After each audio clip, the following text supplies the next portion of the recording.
ಯಾರು ಶರೀರವನ್ನು ಹೊತ್ತು ಬಂದೀವಿ ಅವರಿಗೆ ಸುಖ ಬೇಕಾಗಿತ್ತಂತಂದ್ರ ಯಾವ್ದು ಮಾಡ್ಬೇಕಂತೆ?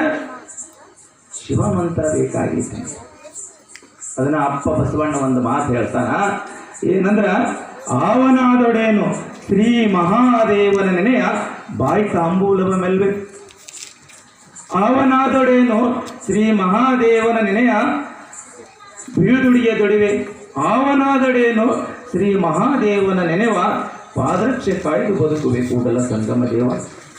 ನೋಡಿ, ಶಿವಚಿಂತನೆ ಮಾಡೋದು ಪಾದರಕ್ಷೆ ಕಾಯ್ತೀರಂತ ಅಪ್ಪ ಬಸವಣ್ಣ.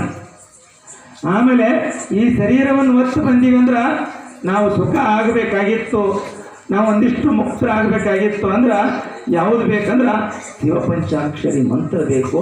ಅದನ್ನು ನಾಡಿನುದ್ದಕ್ಕೂ ಬಿತ್ತಿದವರು ಅಂದ್ರೆ ಸಿದ್ಧಾರೂಢರು, ಶಿವಾನಂದರು. ಎಲ್ಲ ಜಾತಿ ಮತ ಪಂಥ ಭೇದಗಳಿಲ್ಲದೆ ಎಲ್ಲರ ಮನೆ ಮನೆಗೂ ಸಂಚರಿಸಿ ಯಾವುದ ಅಪೇಕ್ಷೆ ಇಲ್ಲದೆ ಆಡಂಬರ ಪೀಠ ಬೇಕು, ಸೀಟು ಬೇಕು, ನನಗೆ ಒಂದಿಷ್ಟು ಎಫ್ಡಿ ಕಾರ್ ಬೇಕು ಅನ್ನಲಿಲ್ಲ. ಜನರನ್ನ ಉತ್ತರಿಸ ಕೆಲಸ ಮಾಡಿದರು. ಅಂಥವ್ರಿಗೆ ಕಲ್ಲು ಹೋಗಿದ್ರು, ವಿಷ ಹಾಕಿದರು, ಕಾಡಿದರು. ಇಷ್ಟೆಲ್ಲ ಮಾಡಿದರು ಯಾರ ಸಲುವಾಗಿ? ಅಲ್ಲ, ಯಾರ ಸಲುವಾಗಿ? ಇದೆಲ್ಲ ನಮ್ಮ ಸಲುವಾಗಿ. ಯಾಕಂದ್ರೆ ಯಾವುದನ್ನು ನೀವು ನಂಬಿರಲ್ಲ ಅದು ಒಂದು ದಿನ ಇಲ್ಲ. ಅದಕ್ಕೆ ಹೆಣ್ಣು ನಿನ್ನದಲ್ಲ, ಮಣ್ಣು ನಿನ್ನದಲ್ಲ, ಹೊನ್ನು ನಿನ್ನದಲ್ಲ, ಇದೆಲ್ಲ ಜಗತ್ತಿಗಿಟ್ಟ ವಿಧಿ ನಿನ್ನದೆಂಬುದು ಜ್ಞಾನರತ್ನ. ಅಂತಃಪರತ್ನವನ್ನು ನೀನು ಧರಿಸಿದ್ದೆಯಾದರೆ ನಿನ್ನಂತೆ ಶ್ರೀಮಂತರಿಲ್ಲ ಕಾಣ.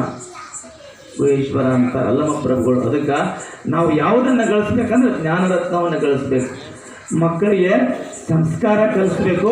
ದಿನ ಎದ್ದು ಊಟಲೆ ಓಂ ನಮಃ ಶಿವಾಯ ಪಂಚಾಕ್ಷರಿ ಮಂತ್ರ ಕಲಿಸ್ಬೇಕು. ಯವ್ವ ತಾಯಂದ್ರ ಇಲ್ಲ ಹೆಂಗೆ ಕಲಿಸ್ತೀವಿ ಈಗ ನಾವು?